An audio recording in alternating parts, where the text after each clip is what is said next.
അനീഷ് എനിക്ക് തോന്നുന്നത് മനസ്സിൽ തട്ടി പറഞ്ഞൊരു കാര്യമായിട്ട് എനിക്ക് തോന്നിയത്. കാരണം അനീഷിന് അങ്ങനൊരു ക്യാരക്ടറല്ല, പക്ഷെ അവന് മനസ്സിൽ തട്ടിയിട്ട് അത് പറഞ്ഞ പോലെയായിട്ട് എനിക്ക് തോന്നുന്നത്. കാരണം അനുവിനോടൊരു ഇഷ്ടം ഉള്ളിൽ അത് മനസ്സിൽ വെക്കാതെ തുറന്ന് പറയാനുള്ള കാണിച്ച മനോഭാവത്തിന് നമ്മൾ അവനെ അംഗീകരിക്കുന്നത് വേണം. ആ ഒരു കോംബോ, അനീഷ് അനുമോൾ കോംബോ ഇപ്പോൾ ഒരുപാട് ചർച്ച ചെയ്യപ്പെടുന്നുണ്ട്. അപ്പോൾ ഫൈനലിലേക്ക് വരുമ്പോൾ വോട്ട് സ്പ്ലിറ്റ് ആവാൻ അങ്ങനെ എന്തെങ്കിലും ഒരു സാധ്യത കാണുന്നുണ്ടോ?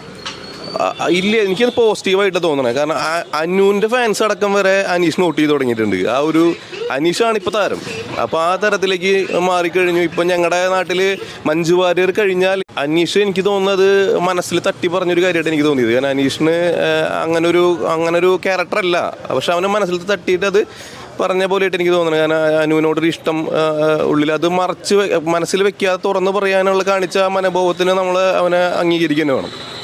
ആ ഒരു കോംബോ, അനീഷ് അനുമോൾ കോംബോ ഇപ്പോൾ ഒരുപാട് ചർച്ച ചെയ്യപ്പെടുന്നുണ്ട്. അപ്പോൾ ഫൈനലിലേക്ക് വരുമ്പോൾ വോട്ട് സ്പ്ലിറ്റ് ആവാൻ അങ്ങനെ എന്തെങ്കിലും ഒരു സാധ്യത കാണുന്നുണ്ടോ? ഇല്ല, എനിക്കത് പോസിറ്റീവായിട്ട് തോന്നണേ. കാരണം അനുവിൻ്റെ ഫാൻസ് അടക്കം വരെ അനീഷിന് വോട്ട് ചെയ്ത് തുടങ്ങിയിട്ടുണ്ട്. അനീഷാണ് ഇപ്പോൾ താരം. അപ്പോൾ ആ തരത്തിലേക്ക് മാറിക്കഴിഞ്ഞു. ഇപ്പം ഞങ്ങളുടെ നാട്ടിൽ മഞ്ജു വാര്യർ കഴിഞ്ഞാൽ